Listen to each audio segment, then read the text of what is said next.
ኮንጎ ከቀኝ ግዛት ዘመን ጀምሮ ወደር የማይገኝለት እልቂትና ግጭት ውስጥ ትገኛለች።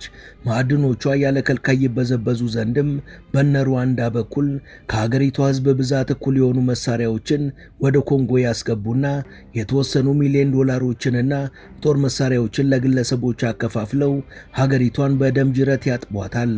እንዳሰቡት ካልሆነም እንደነ ሩዋንዳ ያሉ የጎረቤት ሀገራት ጦር ሰራዊቶችን ወደ ሀገሪቷ ያስገባሉ። የገበያ ግርግር ለሌባ ይመቻል እንዲሉ ብዙዎች ግጭት እየጠመቁላት የተፈጥሮ ሀብቷን ይቦጠቡጣሉ። ገሚሶቹ ደግሞ የስልጣን ዘመናቸውን ያደላድላሉ። በዚህ ዙሪያ ከቅርብ ጊዜያት ወዲህ የሩዋንዳ ጦር ኮንጎ መግባት የለበትም የሚሉ በርካታ ተቃውሞዎች መከሰታቸውን ተከትሎ የተወሰኑ የሚዲያ ተቋማት ከሩዋንዳው መሪ ፖል ካጋሜ ጋር መጠይቅ ሲያደርጉ ይህንን ጉዳይ ያነሱላቸው ነበር። ለምሳሌ ከሁለት ወራት በፊት የሲኤንኤኑ ጋዜጠኛ ላሪ ማዶዎ ከፖል ካጋሜ ጋር ባደረገው ቆይታ በዛሬዋ ቀን የሩዋንዳ ጦር በዲሞክራቲክ ኮንጎ ውስጥ ይገኛሉ ብሎ ላቀረበላቸው ጥያቄ እኔ አላውቅም በማለት ነበር ካጋሜ ያልተጠበቀ ምላሻቸውን የሰጡት። So let me ask this directly, Mr. President.